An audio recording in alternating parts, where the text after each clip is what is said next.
오늘은 거룩하고 복된 주님의 날입니다. 다 함께 자리에서 일어나셔서 주기도문 찬양하심으로 하나님께 예배 드리겠습니다.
온 땅이여 하나님께 즐거운 소리를 낼지어다. 그의 이름에 합당한 영광을 찬양하고 영화롭게 찬송할지어다.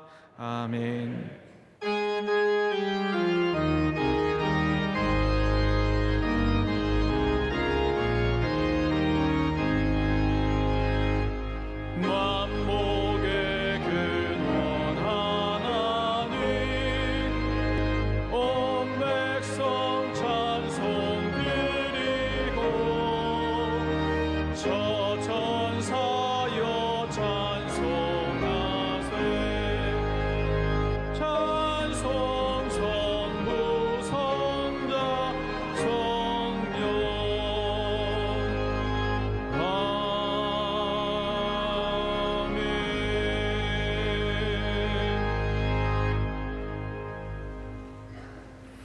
우리는 뒤로 물러가 멸망할 자가 아니요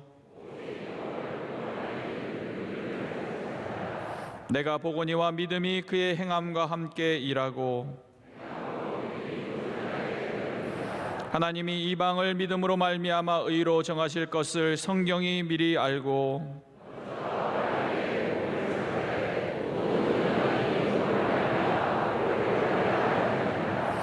그러므로 믿음으로 말미암은 자는 믿음이 있는 아브라함과 함께 복을 받느니라. 아멘. 이 시간 하나님 앞에 감사와 참회의 기도를 조용히 올려드리겠습니다.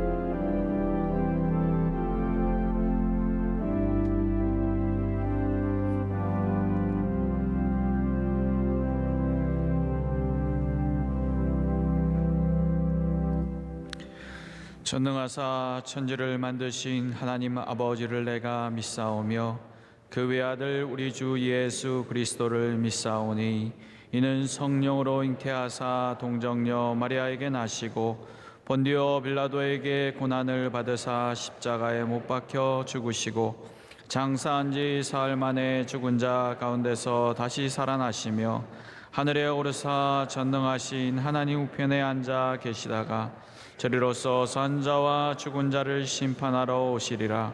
성령을 믿사오며 거룩한 공회와 성도가 서로 교통하는 것과 죄를 사하여 주시는 것과 몸이 다시 사는 것과 영원히 사는 것을 믿사옵나이다. 아멘.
김종웅 장로님께서 기도 인도하시겠습니다.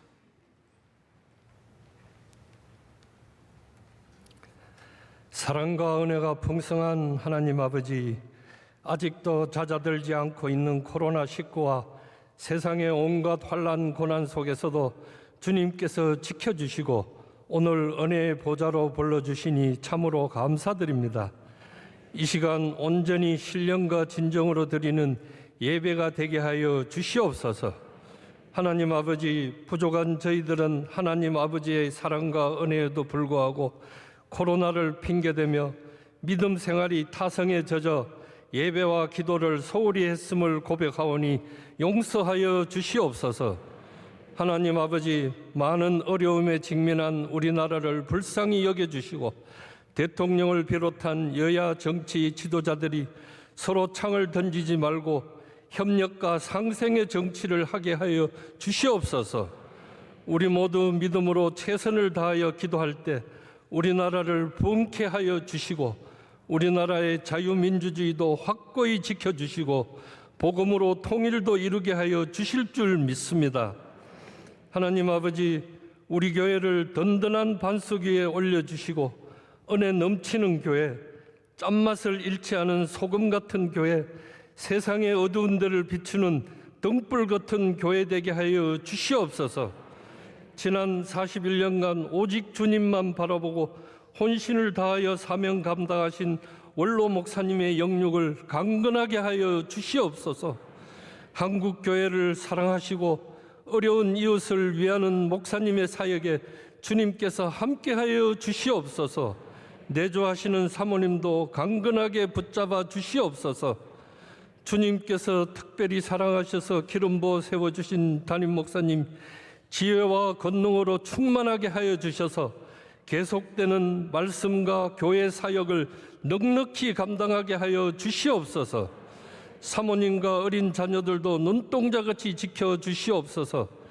세계 곳곳에서 사명을 감당하시는 선교사님들을 지켜주시고 MCM, 안동성서병원, C채널, 소망교도소 등 국내외 선교 사역이 부흥되게 하여 주시옵소서.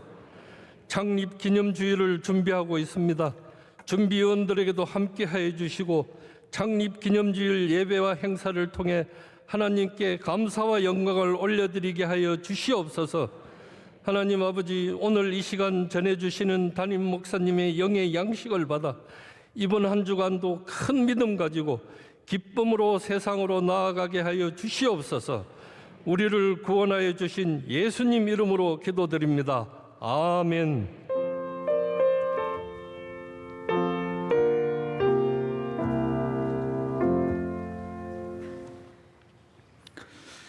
오늘 우리에게 주시는 하나님의 말씀은 구약성경 창세기 12장 1절에서 5절까지 말씀입니다.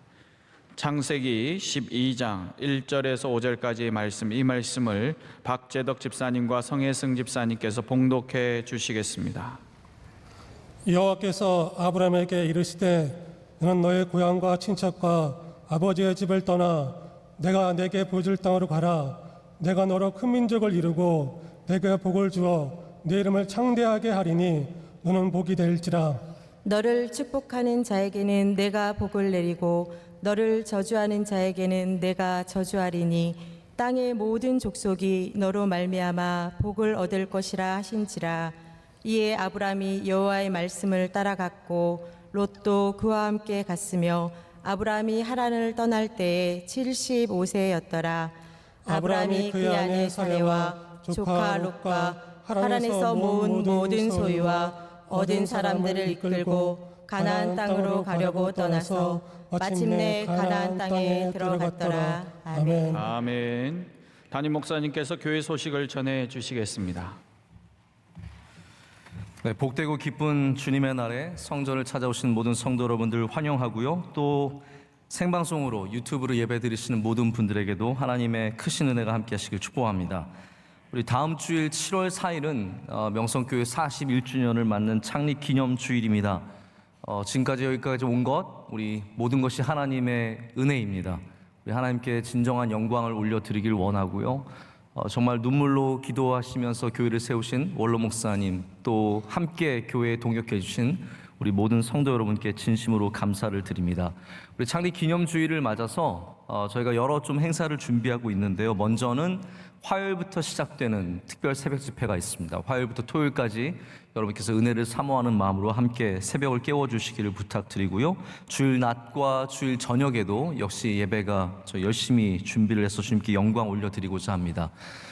저희가 작년부터 코로나 때문에 여러 가지 행사를 할 수 없는데 그래서 생각을 하기를 우리가 부흥회는 못해도 주일 저녁에라도 우리가 좀 은혜를 사모하는 마음으로 모이자라는 생각으로 특별 저녁 집회를 준비했습니다. 그래서 11일 저녁에는 사랑의 교회 오정현 목사님께서 오셔서 말씀 전하시고 18일 주일에는 만나교회 김병산 목사님께서 오셔서 말씀을 전해 주십니다. 여러분께서 함께 또 사모하는 마음으로 준비해 주시기를 바랍니다. 우리 바라 미술인 선교회에서 인사 아트센터에서 그리고 이어서 우리 명성교회에서 전시회를 갖습니다. 여러분 많이 관심 가져주시기를 바랍니다. 오늘 찬양 예배 시간에는 성년식이 있습니다. 우리 학생들이 열심히 준비해서 우리 또 성년식을 잘 준비했고 또 훈련을 받았습니다. 우리 부모님들과 함께 참석해서 복된 시간이 되기를 원하고 여러분도 함께 축복해 주시면 감사하겠습니다.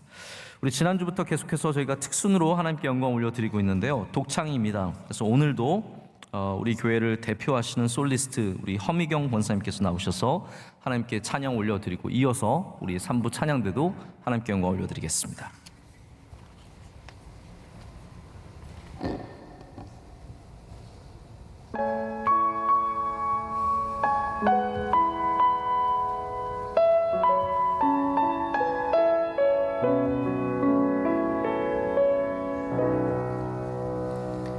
내 평생 살아온 길 뒤돌아보니 짧은 내 인생길 오직 주의 은혜라.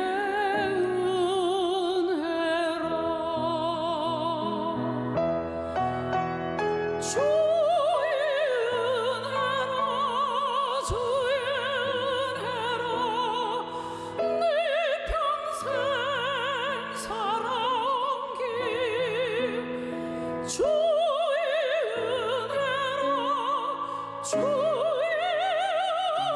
은혜라 다함이 없는 사랑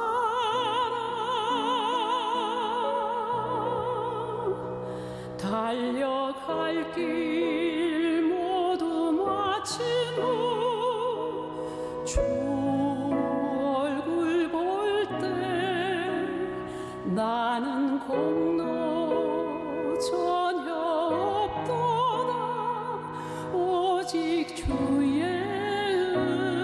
은혜라.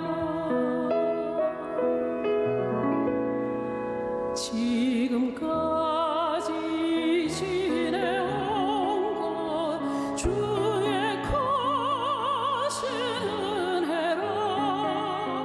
한이 없는 주의 사랑 어찌 이루 말하랴. 자나깨나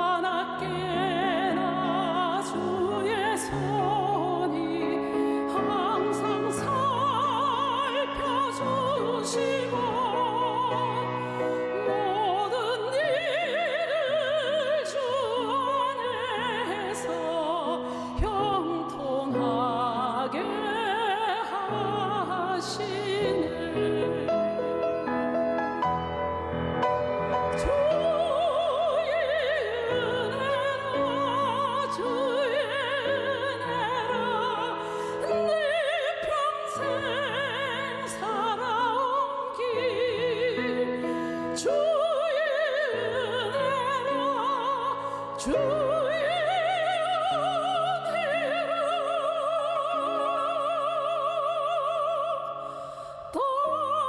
다함이 없는 사랑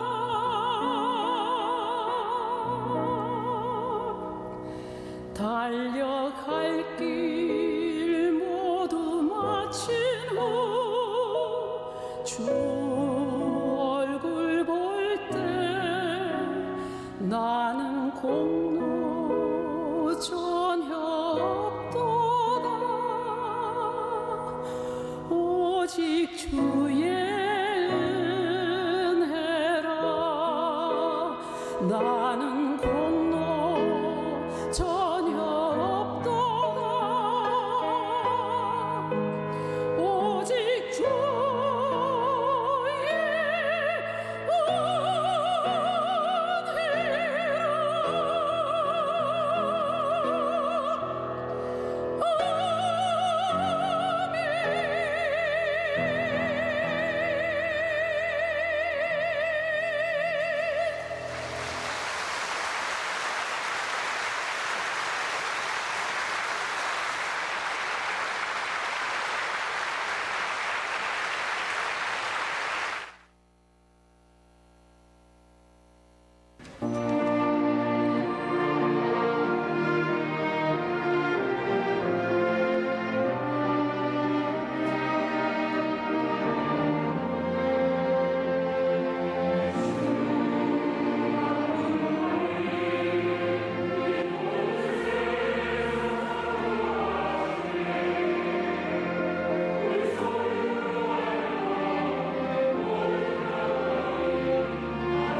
이제 말씀으로 은혜 받는 시간입니다. 담임 목사님께서 우리의 정체성은 믿음입니다라는 제아의 말씀 주실 때 큰 은혜의 시간 될 줄로 믿습니다. 네, 우리 허미경 원사님의 찬양과 찬양대의 찬양 다 하나님께서 기뻐 받으신 줄로 믿습니다. 제가 하루는 운전을 하면서 가고 있는데 재미있는 에피소드의 팟캐스트를 하나 듣게 되었습니다. 제목이 Secret Identity, 비밀 정체죠. 그런 에피소드였는데 이런 내용이 소개가 되었습니다. 한 여학생이 있는데 이 여학생은 집에서는 굉장히 얌전한 학생이고 평소에도 굉장히 얌전한 그런 학생이라고 합니다. 근데 하루는 중학교 때 동네에 있는 학교에 있는 이 호랑이 마스코트에 한마디로 말하면 꽂히게 된 거예요. 그래서 그 다음부터는 이 호랑이 마스코트가 되는 것이 이 학생의 꿈이 되었습니다. 하루는 부모님이 그렇게 여학생이 호랑이 마스코트 쓰는 게 안 어울리잖아요. 부모님이 그렇게 반대를 하는데도 불구하고 고등학교 풋볼 경기에 중학교 학생이 가서 호랑이 마스코트를 쓰고 응원을 하기 시작하는 겁니다. 그 안에 누가 들어있는지 모르니까 사람들은 그냥 하는 대로 응원을 따라하는 거죠. 근데 이렇게 평소에 얌전한 학생이 호랑이 마스코트를 딱 쓰니까 완전히 돌변한 거예요. 그래서 춤을 추기 시작하는데 모든 사람들이 즐거워하고 응원들을 이끌어내는데 최고의 응원이 나와서 그 여학생은 갑자기 스타가 되고 말았습니다. 그래서 고등학교에 간 다음에 정말로 그 학교의 정식 마스코트가 되어서 지역의 인사가 되고 그 반대하던 부모님도 마침내는 인정하고 다닐 때마다 그 마스코트의 부모님이라고 사람들이 알아주는 그런 가족이 그 지역에 굉장히 유명한 가족이 되었다는 얘기를 제가 듣게 되었습니다. 제가 흥미로운 이 이야기를 들으면서 좀 생각나는 점들이 몇 가지 있었습니다. 왜냐하면 우리 기독교 역사 가운데도 이 지정학적인 상황 때문에 또 시기에 따라서 비밀스럽게 그리스도인의 삶을 살았던 사람들이 많이 있어 왔기 때문입니다. 초대교회 시절에 그리스도인들은 숨어서 예배할 수밖에 없었고 그래서 익투스죠. 물고기 표시로 서로 비밀스럽게 정체를 드러내곤 했습니다.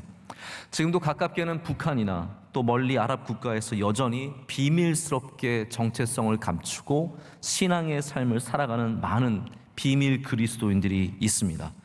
근데 아이러니한 것은 우린 전혀 반대의 상황에 살고 있거든요. 우리는 우리의 종교를 드러내고 우리의 믿음의 행위를 세상에서 보여주는 것에서 전혀 아무런 방해가 없지만 우리는 오히려 그리스도인이지만 또 세상에서 진정한 정체성을 감추며 살아가는 일들이 있다라는 거죠. 여러분, 우리가 그리스도인이 된다는 것은 주일날 호랑이 마스코트를 쓰는 것과는 전혀 차원이 다른 것입니다. 주일날 교회에 올 때 내가 그리스도인의 정체성을 쓰고 여기에 와서는 마음껏 찬양하고 기도하고 아멘이라고 외치지만 주일날 교회를 떠날 때는 다시 마스코트를 벗고 우리의 세상의 삶으로 돌아가는 것이 아니라는 거죠. 왜냐하면 우리 안에 있는 것에 참 정체성이 있다면 우리는 그렇게 살지 않고 세상이나 교회에서나 항상 믿음으로 살 수 있기 때문입니다. 여러분, 우리 그리스도인의 정체성이 무엇에 있습니까? 우리가 무엇을 먹어서 혹은 무엇을 먹지 않아서 무엇을 입어서 무엇을 벗어서 그리스도인이 되는 것은 아닙니다. 우리 안에 있는 예수 그리스도를 향한 그 믿음, 그것이 우리를 그리스도인으로 만들어줍니다. 존 스토트 목사님이 그리스도인을 정의하는 게 참 마음에 와닿습니다. 그리스도인을 뭐라고 말하냐면 그리스도 안에 있는 사람이라고 말합니다. In Christ, 그리스도 안에 있는 사람. 이게 아마 요한복음 15장에 있는 말씀, 포도나무의 말씀을 가지고 말씀하시는 것 같아요. 우리 15장을 조금 더 확장시켜 생각하자면 그리스도 안에 있는 사람만이 그리스도인이 되는 것은 아닙니다. 우리가 그리스도 안에 또 그리스도께서 우리 안에 거하실 때 우리는 진정한 그리스도인이 될 수 있다라는 거죠. 근데 여러분, 이게 어떠한 구도입니까?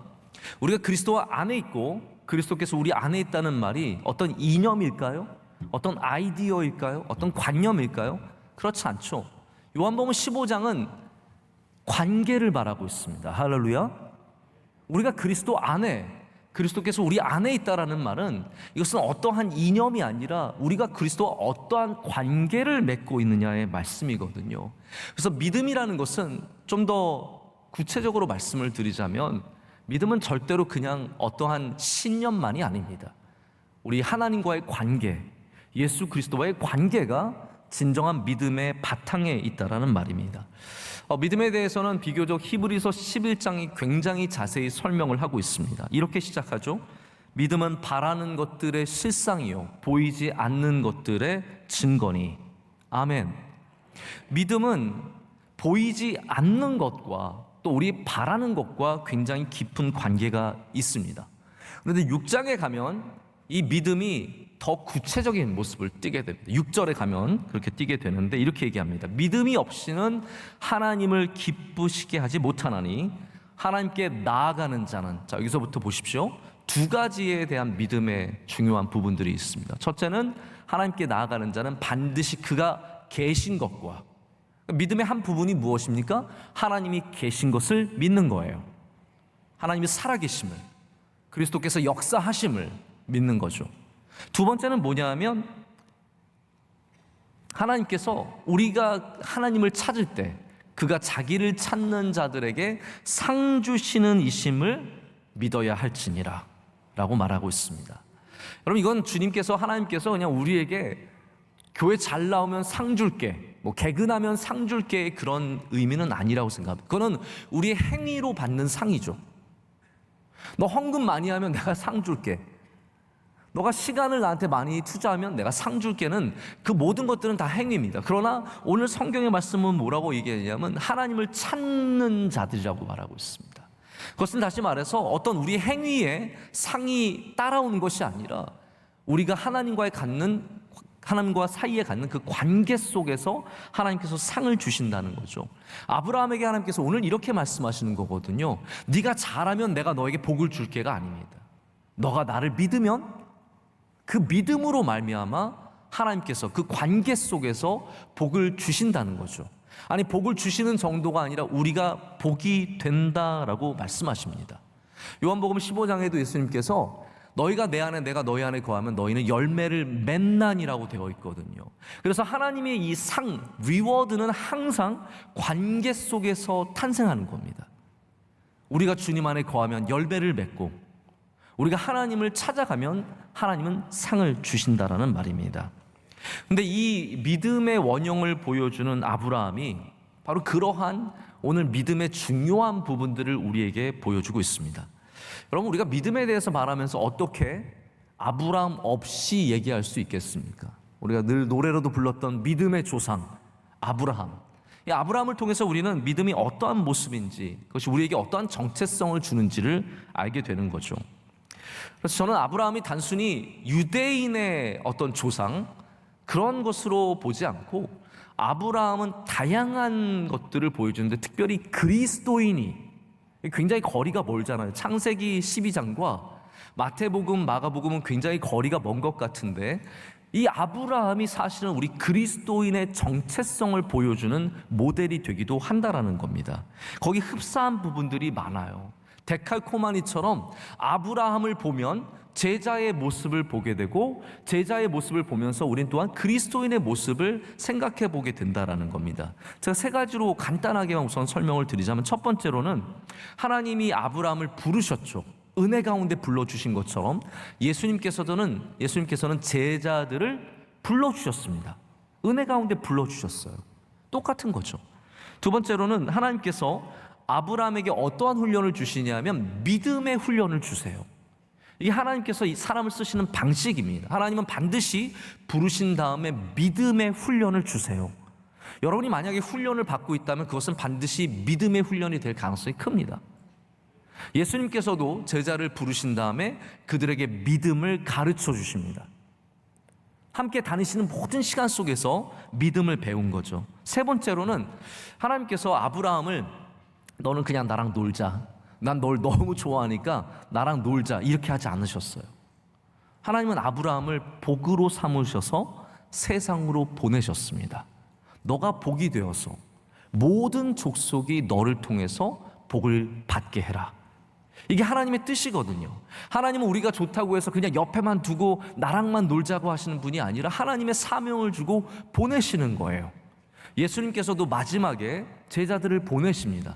너희는 예루살렘과 온 유대와 사마리아와 땅끝까지 이르러 내 증인이 되라. 여러분, 내 증인이 되라라는 것이 가서 그냥 사명을 감당하라는 말만은 아닙니다.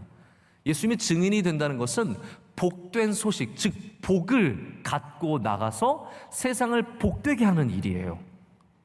제가 이렇게 열심히 설명을 들으면 여러분 이해가 되시기를 바라요. 그래서 우리는 아브라함을 그냥 단순한 믿음의 모델로서 보는 것이 아니라 그리스도인의 정체성을 가진 사람으로서 오늘 좀 함께 생각을 해보자는 겁니다. 그래서 제가 아브라함에 대해서 세 가지를 좀 말씀을 드리려고 합니다. 첫 번째는 뭐냐면 아브라함은 은혜의 시작이에요.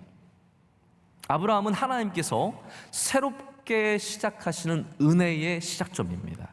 그래서 그리스도인도 마찬가지입니다. 우리는 은혜의 시작입니다. 우리 가정해 주시는 은혜의 시작이며 우리 가는 곳마다, 저는 원로 목사님 늘 그런 말씀하셨던 기억이 나거든요. 그리스도인은 복이다. 네가 가는 곳마다, 우리가 가는 곳마다 가정이 복되고, 할렐루야, 기업이 복되고, 내가 가는 곳이 하나님이 복 주시는 곳이 되는 것은 하나님이 우리를 복으로 삼으셨기 때문에 라는 거죠. 바로 그러한 은혜가 우리 가운데 있기를 간절히 소망해 봅니다. 제가 이건 간증까지는 아니지만 제가 받은 은혜가 있어서 좀 시간을 써서 이야기를 드리는데 양해해 주시기를 바라요.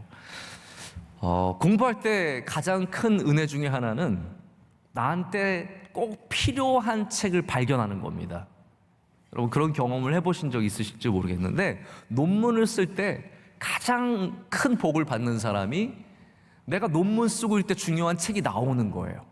그럼 그게 정말 논문의 발전에 큰 도움이 되거든요. 제가 이번에 정체성에 대한 말씀을 준비하면서 많은 책들을 찾아봤어요. 저희 서재에도 지금 많이 갖다 놨어요. 근데 이렇게 딱 쏙 마음에 드는 책이 없어서 굉장히 고민하고 있는데, 우리 목사님들이 몇 분이 저한테 책 하나를 소개하시면서 갖다 줬어요. IBP에서 나온 그리스도인은 누구인가. 근데 제가 그 책을 처음 딱 받아보니까 굉장히 두껍고 못되게 생겼어요. 여러분, 책도 못되게 생긴 책들이 있습니다. 별로 열어보고 싶지 않은 책들, 열면은 굉장히 혼날 것 같고 상처받을 것 같은 책들이 있거든요. 근데 제가 어느 날은 하나님 주시는 마음이 있어서 그 두꺼운 책을 열어서 쭉 읽기 시작하는데, 아니, 역시 여러분, 모든 건 겉으로 판단하면 안 됩니다. 열어봐야 돼요. 열어보면 하나님의 은혜가 있습니다. 그래서 제가 그 책을 열어서 보는 중에 너무 많은 은혜를 받게 됐어요. 이 안에는 구약과 신약과 기독교의 역사 속에서 그리스도인으로서 살아간, 그리스도의 모델이 되는 정체성을 갖고 있는 사람들을 학자들 한 명 한 명씩이 이야기를 써내려가고 있는 책이었어요. 근데 아브라함에 대해서 필립 롱이라고 하는 이 학자가 글을 쓰셨는데, 제가 그분의 이야기에 참 많은 은혜를 받았습니다. 목회자들은 아마 공감하실 거예요. 우리가 꼭 간증이나 되게 막 눈물 나는 이야기를 들어야만 눈물이 나는 게 아니라, 목회자 같은 경우에는요, 굉장히 아주 단순한 문장인데 은혜가 되어서 눈물이 나는 게 있어요. 그래서 신학책들이 오히려 눈물이 날 때가 참 많아요. 왜 그러냐면 진리는 감동이 있기 때문이에요. 진리에는 감동이 있거든요. 그래서 제가 이분의 책 중에 너무 은혜가 되는 몇 부분을 만났는데, 그 중에 한 부분을 제가 오늘 좀 소개를 하려고 합니다. 필립 롱이 뭐라고 얘기를 하냐면, 창세기 앞부분 1장부터 11장까지는 모든 사건들에게는 일종의 패턴이 있다는 거예요. 아마 여러분들도 성경을 아마 이 패턴을 알고 보시면 금방 보이실 거예요. 그게 뭐냐 하면, 인간은 1장부터 11장까지 계속해서 죄와 그리고 실패의 연속을 갖습니다. 모든 인간들은 실패했어요. 아담과 하와가 그렇게 실패했고, 가인이 실패했고, 노아 시절에 사람들이 죄 속에서 실패한 것을 보게 됩니다. 근데 여기 어떠한 패턴이 나오냐면, 이 원형 역사, 프로토타입이라고 할 수 있는 이 원형 역사에는 어떠한 일들이 있냐면, 하나님께서 인간이 실패했을 때 심판하세요. 그리고 나서 회복의 은혜를 반드시 허락하십니다. 이 사이클로 돌아갑니다. 계속해서 인간은 실패하고, 죄 가운데 실패하고, 하나님 그 죄에 대한 심판을 하시고, 그렇지만 그것으로 끝나는 것이 아니라 반드시 회복을 시켜주시는 거예요. 그래서 은혜는 회복의 시작입니다. 근데 여기 11장에는 전혀 다른 패턴이 등장을 합니다. 11장에 나오는 사건이 뭡니까? 바벨탑의 사건이에요. 아브라함이 등장하기 전에 마지막 성경에 나오는 사건이 바벨탑의 사건입니다. 바벨탑은 어떻게 끝나냐 하면 심판으로 끝나요. 하나님께서 사람들을 흩으시고 언어를 흩으시는 그 일로 끝납니다. 그리고 나서 굉장히 당황스럽게도 셈족의 족보가 시작이 됩니다.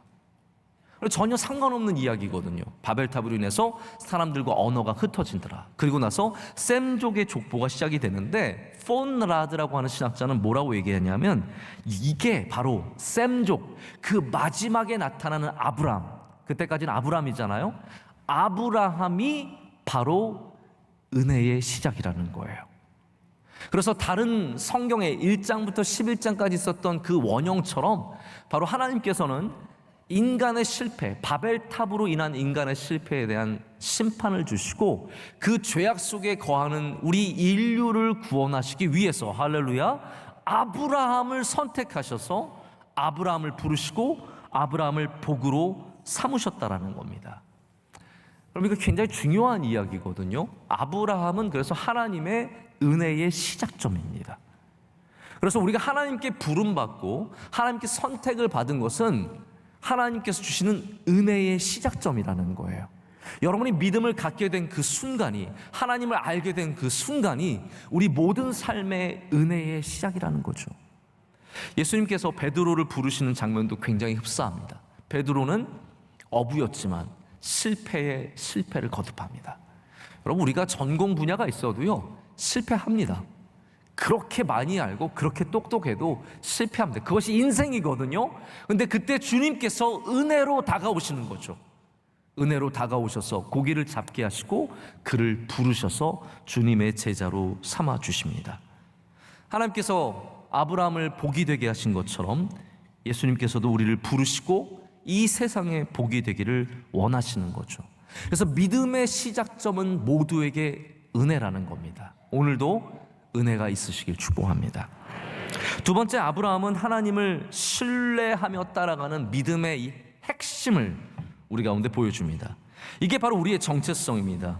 우리 믿음이 보여줘야 되는 것은 내가 얼마나 많은 지식을 갖고 있는지, 내가 교회 안에서 얼마나 많은 사람들을 알고 지내는지, 내가 혹은 얼마나 거룩한 모습으로 찬양하며 기도하며 나가는지가 아니라 여러분이 믿음을 보여주기 위해서 반드시 증명해야 되는 것은 내가 우리 주 예수 그리스도를 믿고 신뢰하며 따라간다는 것입니다. 주님을 믿고 신뢰하며 따라가는 것이 진짜 믿음의 증거이기 때문입니다. 히브리서 11장이 믿음에 대해서 얘기한다고 말씀드렸죠. 보이지 않는, 거기에 나오는 수많은 예들, 노아도 그렇고 아벨도 그렇고 이 모든 예들은 보이지 않는 하나님을 따라가는 신뢰에 그 예가 있는 겁니다. 근데 제가 참 특이하게 찾는 점은 이제 아브라함의 족보를 보여주고 나서 아브라함이 등장을 하는데 하나님께서 아브라함에게 말씀을 주시기 전에 뭔가 좀 빌드업이 되어야 하는데 아무 이야기가 없어요. 하나님께서 아브라함에게 내가 어떠한 능력을 갖고 있고 내가 너를 어떻게 만들어줄 수 있고 내가 어떤 일을 행할 수 있는지에 대한 설명과 혹은 경험이 전혀 없다라는 거예요. 하나님은 아브라함을 선택하셨고 부르셨고 그에게 말씀하셨어요. 근데 아브라함에게 있는 믿음은 무엇입니까? 그 하나님을 신뢰하며 나아갔다는 것에 있죠. 그래서 히브리서는 아브라함을 설명할 때 뭐라고 설명하냐면 갈 바를 알지 못하고 갔다라고 되어 있어요. 이것이 아브라함이 보여주는 첫 번째 신뢰의 모습입니다. 근데 제가 보기에는 두 번째 신뢰, 우리가 어떻게 보면은 아브라함이 가나안 땅에 간 것에 대해서 굉장히 지극한 관심을 갖잖아요. 두 번째 신뢰의 모습이 사실은 하나님께서 인정해 주시는 그 믿음의 모습으로 등장을 합니다. 15장에 보면 아브라함이 하루는 저녁에 밤에 하나님께서 아브라함을 부르세요. 저녁 한밤중에 부르십니다. 근데 아브라함이 하나님 말씀을 따라서 나가죠. 그때까지 여러분 잘 아시겠지만 아브라함과 사라 사이에는 자녀가 없었습니다. 근데 하나님께서 뭐라고 말씀하시냐면 그 칠흑같이 어두운 한밤중에 지금도 시골에 가면 별이 좀 보이죠. 아브라함 시대에 여러분, 하늘을 바라보면 별이 얼마나 많이 보였을까요? 우리가 상상할 수도 없는 많은 숫자의 별이 하늘을 뒤덮고 있었을 겁니다. 근데 그 별들을 하나님께서 보여주시면서 뭐라고 말씀하시냐면 내 자손이 이와 같이 셀 수 없이 많을 것이다 라고 말씀하세요. 아브라함이 지금 1년, 2년 지난 게 아니잖아요. 우리 교인들 가운데도요, 5년 지나면 굉장히 당황해야 합니다. 5년 동안 아이가 없으면 이제 쉽지 않겠구나를 금방 알죠. 7년이 지나면 대부분 포기를 하고 10년이 되면은 가능성이 없다는 것을 대부분 아세요. 저희도 10년 차 됐을 때는 이제는 안 될 것 같다라는 생각을 많이 했었거든요. 근데 아브라함과 사라는 지금 10년 차가 아니에요. 50년 차도 아니에요. 어쩌면 70년 차, 80년 차가 된 그때거든요. 전혀 가능성이 없는 그때 하나님께서 네 자손이 이와 같이 많을 거야 라고 했을 때 아브라함이 뭐라고 합니까? 네, 하나님 믿습니다 라고 얘기합니다. 그래서 창세기 15장 6절에는 하나님께서 아브라함이 믿는다라고 했을 때 그것을 의로 여기셨다 라고 말씀하고 있습니다. 우리가 하나님 앞에서 의로움을 갖는 것은 하나님의 말씀을 신뢰할 때 가능해진다라는 거예요.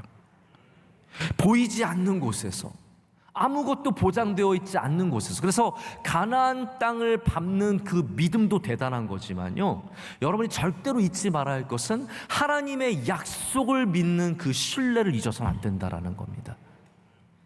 하나님께서 그것을 의롭다라고 말씀하세요. 근데 여러분, 우리가 현실에서 신뢰나 믿음을 주로 어떻게 사용을 할까요? 믿음이라는 것이 우리 많은 경우 우리가 원하는 것을 믿습니다. 우리가 원하는 것을 하나님께서 이루어 주기를 바라는 것을 믿음이라고 말할 때가 참 많다라는 거예요. 믿음은 우리가 원하는 것이 그냥 이루어지는 것이 아니라, 물론 우리가 원하는 것을 하나님께서 믿음 가운데 허락해 주실 때도 있습니다. 할렐루야. 그러나 근본적으로는 하나님의 약속을 믿는 거예요. 하나님의 약속을 믿는 겁니다. 그래서 우리가 하나님의 뜻과 우리의 뜻이 충돌할 때에도 신뢰할 줄 아는 그런 믿음이 우리에게 필요합니다. 레리 크랩이라고 하는 저자가 우리가 하나님의 부르심을 경험할 때 세 가지의 반응을 갖고 있다라고 말합니다. 첫 번째는 요나처럼 내 생각과 맞지 않으면 거부하고 달아나는 그러한 반응이 있고요.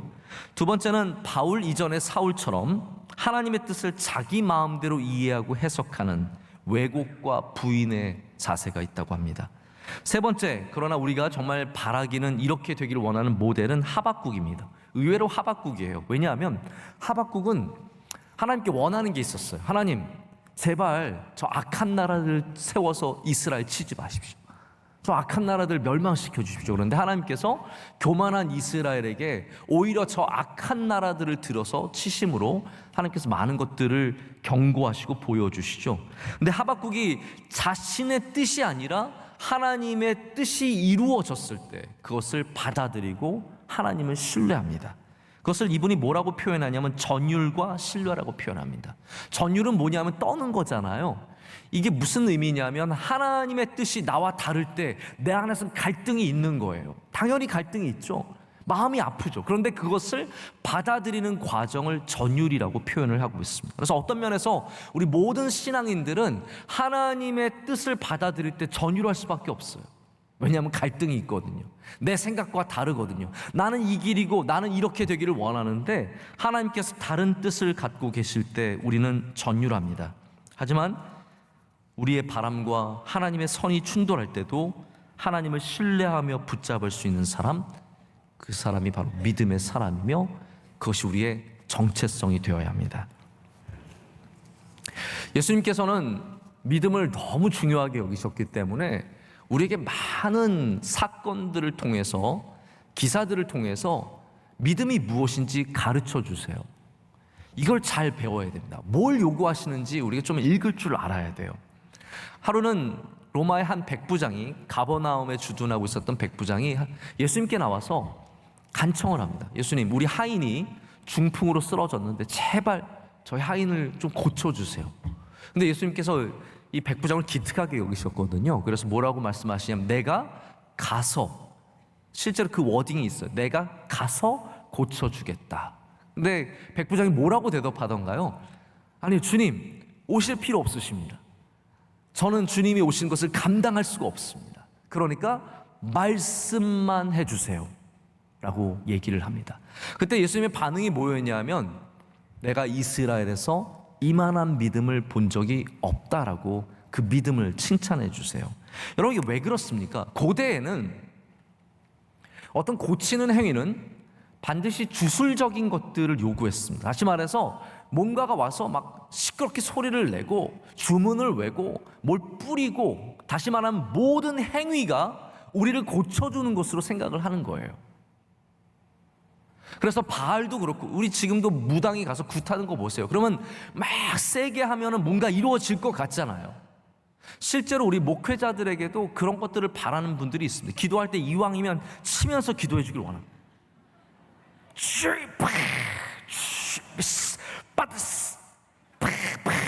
하면 뭔가가 나갈 것 같고, 병이 나갈 것 같고 치유받는 느낌이 들거든요. 근데 이 백부장은 그 주술이, 우리가 때리는 행위가, 우리가 무엇을 뿌리는 것이 우리를 고쳐주는 것이 아니라 예수님이 우리를 고쳐줄 수 있다고 믿은 거잖아요. 그 존재가, 그 능력이 우리를 고쳐준다고 믿는 거거든요. 여러분 참 믿음은 그런 거라는 거예요. 참 믿음은 어떤 행위, 어떠한 능력에서 나타나는 것이 아니라 바로 주님을 신뢰하는 겁니다. 예수님을, 하나님을 신뢰하는 것이 참 믿음이라는 것을 주님께서 우리에게 가르쳐 주시는 겁니다. 예수님을 신뢰하는 것이 우리에게 복을 줍니다. 예수님을 온전히 믿는 것이 복을 줍니다. 자, 그러면 세 번째로 이 신뢰는 무엇으로 이어지겠습니까? 신뢰는 가는 길이 있어요. 그래서 신뢰가 다른 길로 가지 않습니다. 신뢰가 있으면 그 신뢰는 반드시 순종으로 나아가게 되어 있습니다. 다른 길로 가는 법이 없습니다. 그래서 우리의 순종은 순종이 아니라 신뢰하기 때문에 나타나는 결과물입니다. 아브라함이 믿음의 모습들이 보여주는 그 일련의 사건들, 수많은 사건들, 마지막에는 이삭을 하나님께 바치고자 데려가는 그 사건까지도 다 믿음과 순종을 보여주는 사건들입니다. 비비어는 순종에 대해서 이렇게 얘기합니다. 순종은 참된 믿음의 증거이므로 믿음과 순종은 뗄래야 뗄 수 없는 관계이다. 아멘. 정말 그렇습니다. 그래서 아브라함이 하나님께 보여준 믿음의 신뢰는 다시 믿음의 순종으로 이어져 갑니다. 순종은 아무것도 안 보고 맹목적으로 쫓아가는 그런 행위를 말하는 것이 아닙니다. 이렇게 내가 신뢰하기 때문에, 내가 믿기 때문에 쫓아가는 것이 순종이라는 거죠. 그래서 우리 순종은 하나님을 신뢰하기 때문에 나타나는 중요한 믿음의 현상입니다. 그래서 아브라함이 우르 땅을 떠나서 가나안 땅으로 내려가게 되죠. 근데 여러분 이 본문이 얼마나 많이 이렇게 생산되고 있습니까? 가나안 땅을 우르 땅을 떠나서 가나안 땅을 밟는 걸 뭐라고 보통 우리가 많이 생산해내냐 하면 모험의 행위. 믿음이 있으면 모험을 할 줄 알아야 돼. 믿음이 있으면 담대하게 나아가야 돼. 믿음이 있으면 힘을 내서 나아가야 돼. 아무것도 모르지만 믿음이 있으면 그냥 발을 내딛는 거야. 우리 편안한 자리, 컴포트 존, 그 말 많이 쓰잖아요. 우리 컴포트 존을 떠나서, 편안한 자리를 떠나서 하나님이 말씀하시는 그곳으로 가야 돼 라고 많이 말씀을 하는 것 같습니다. 근데 여러분 엄격하게 말해서 아브라함은 모험을 하는 게 아닙니다. 아브라함이 컴포트 존, 자기가 편안한 자리를 그냥 떠나는 게 아니에요. 이게 개척자 정신이 아니에요. 믿음은 개척자 정신이 아니에요. 아브라함은 지금 하나님께 순종하기 때문에 앞으로 나가는 겁니다. 나 여기 너무 익숙해졌으니까 좀 떠나야지. 나 여기가 편해졌으니까 떠나야지. 새로운 곳으로 가야지. 이게 아니라는 거예요. 만약에 여러분 그게 믿음이라면 우리 모두는 다 명성교회 떠나야 합니다. 여기 편해졌잖아요. 익숙해졌잖아요. 우리 컴포트 존이잖아요. 다 떠나야 돼요. 우리는 항상 새로운 곳으로 도전해 나가야 되지만 여러분 그렇지 않잖아요. 우리가 여기에 있어도, 우리가 여기를 떠나도 그것은 모험을 하는 것이 아니라 하나님께 순종하기 때문이라는 겁니다. 그래서 아브라함은 하나님께 순종했던 사람이에요. 물론 우리가 순종한다면 때로는 하나님께서 우리로 모험을 하게 하시고 우리가 편했던 것들과 작별하게 하실 때도 있습니다. 우리 아마존에 가신 강명관 선교사님은 우리 교회 안에서 자주 언급되는 선교사님 중에 한 분이십니다. 우리가 왜 강명관 선교사님을 자주 이야기할까요? 왜냐하면 아마존은 많은 선교지 가운데서도 가장 익스트림한 곳이기 때문입니다. 우리가 생각하기에 어떻게 아마존에 갈 수 있을까? 이게 우리의 마음이거든요. 그러다 보니까 당연히 선교사님을 더 높여 생각하게 되고 더 귀하게 생각하게 되죠. 근데 여러분, 저도 이제 아마존에 가봐서 그 환경을 알고 있고 그 어려움을 알고 있는데, 강명관 선교사님이 나는 어려운 곳에 가야지, 나는 모험을 해야지, 나는 힘든 곳으로 가야지 해서 그곳에 가신 게 아닙니다. 강명관 선교사님은 원래 한영외고 국어 교사였잖아요. 국어 교사로 있다가 하나님의 부르심을 받은 겁니다. 성경 번역을 하라고 하나님께서 불러주셨죠. 그래서 그 받은 은혜로 말미암아 하나님께 순종해서 아마존에 간 거예요. 다시 말하자면 더 험악한 곳이, 더 어려운 곳이 순종이 아니라 하나님의 말씀을 따르는 것이 순종이라는 겁니다. 이게 오해가 되면 편안한 곳에 간 선교사님은 저기는 뭐 편안한 곳이나 다니고 남들 많은데 왜 저기 갔을까? 아니에요. 모든 분들은 순종해서 가는 겁니다.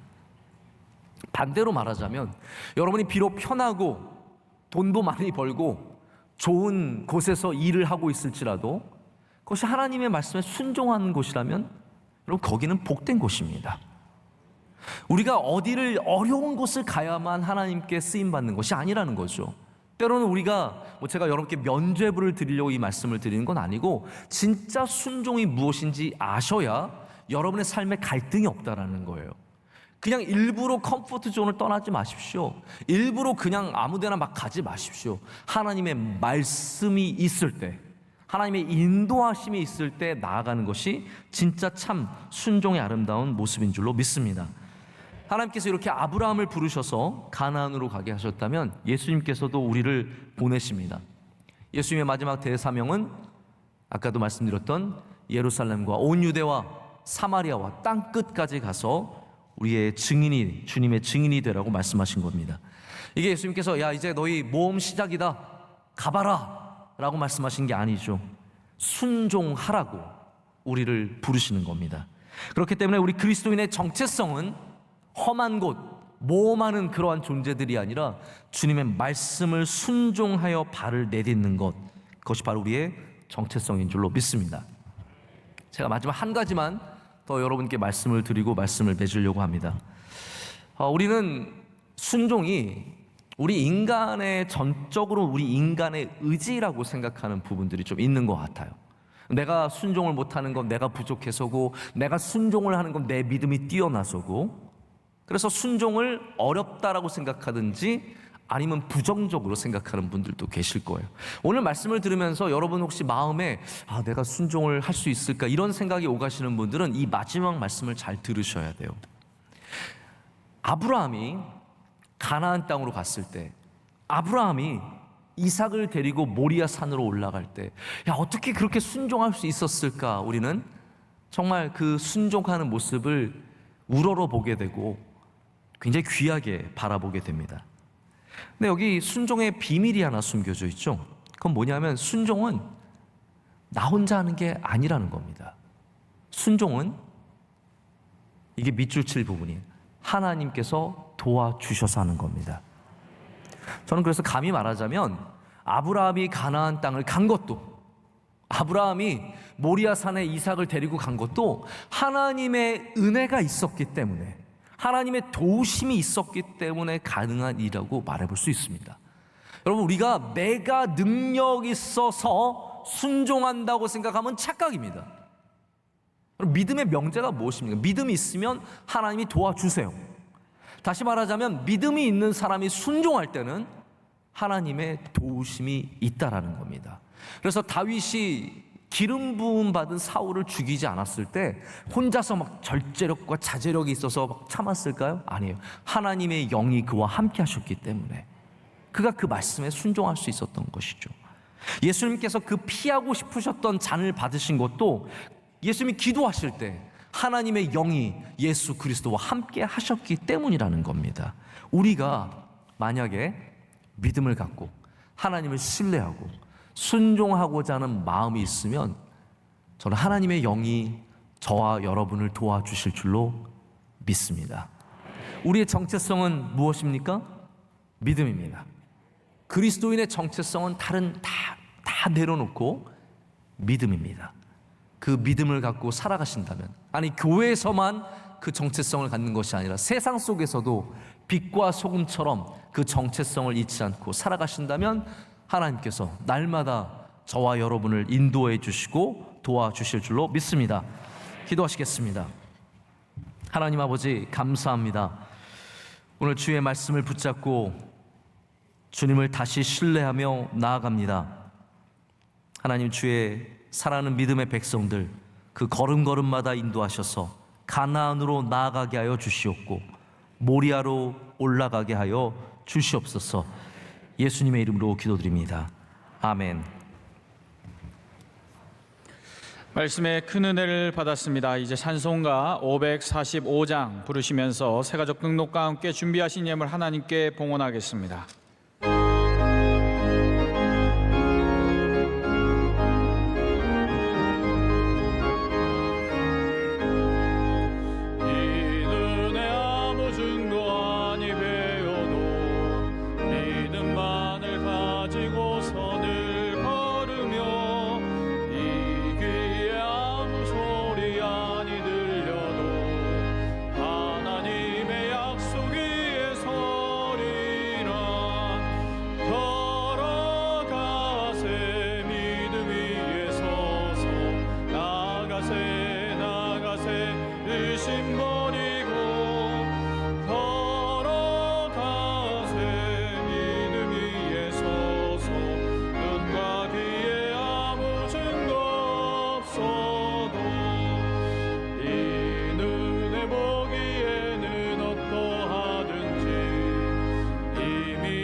나가세 의심 버리고 걸어가세 믿음 위에 서서 눈과 귀에 아무 증거 없어도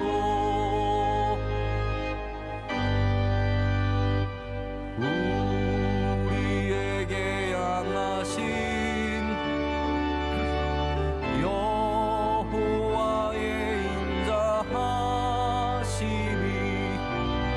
크고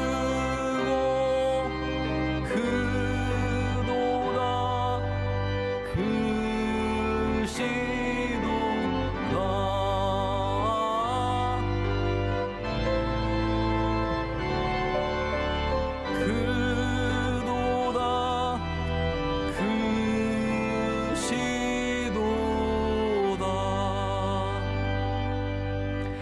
하나님 아버지, 모든 감사와 영광을 주님께 올려드립니다.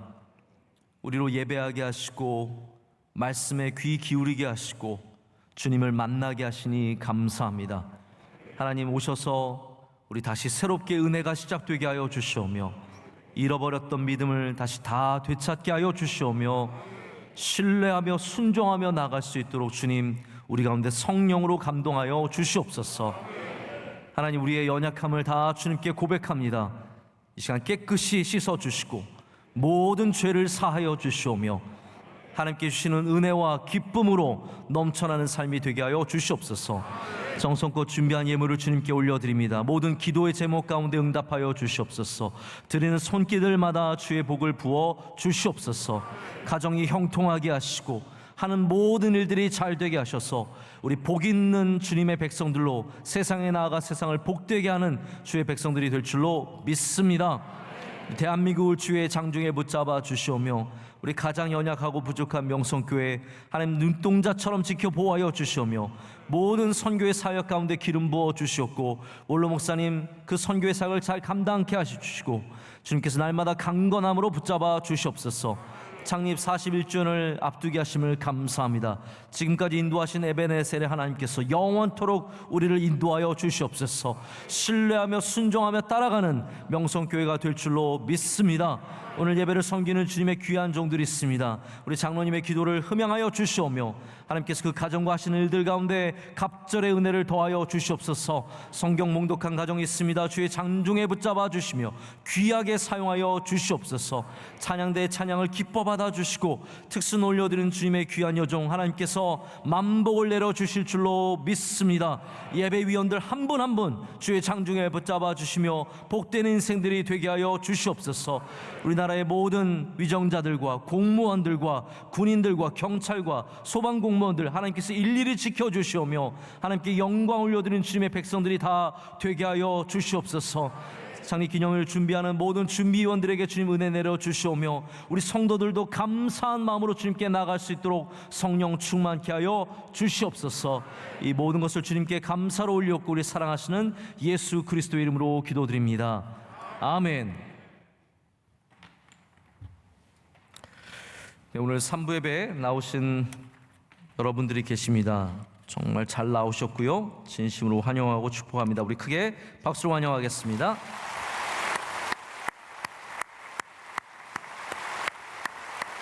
감사합니다.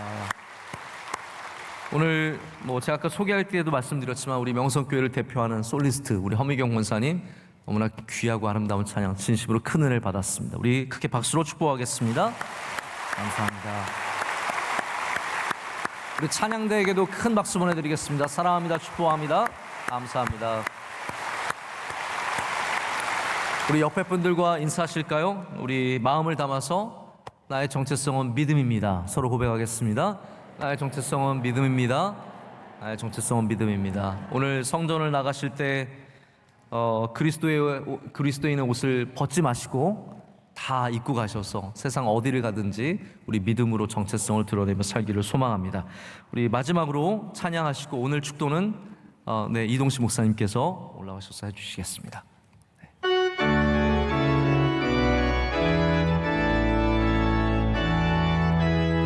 주님 우리를 통해 계획하신 일 부족한 입술로 찬양하게 하시니 주님 우리를 통해 계획하시니 너를 통해 하시를 기대해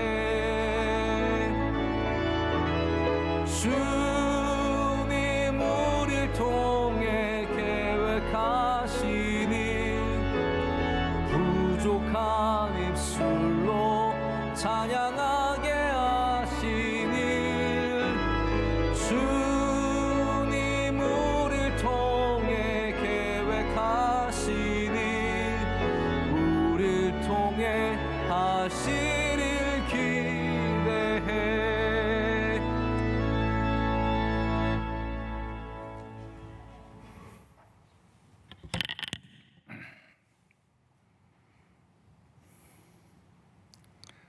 우리를 항상 사랑하시고 깨우치게 하시고 주님께로 가까이 나오게 하신 예수 그리스도의 은혜와 외아들도 아끼지 아니하시고 죄에서 우리를 구원하시기 위하여 이 험한 세상에 보내어 가장 험한 십자가를 지게 하신 하나님 아버지의 무궁무진하신 사랑과 오늘도 성령으로 이 땅에 오셔서 교회 위에 개인 위에 사업 위에 역사하여 아브라함의 믿음을 소유하여 항상 긍정적이며 항상 주의 인도로 따라 승리하고자 하는 명성교회 교역자들과 성도들 외에 이민족 외에 이제로부터 영원 무궁토록 함께 계시기를 간절히 축원하옵나이다. 아멘.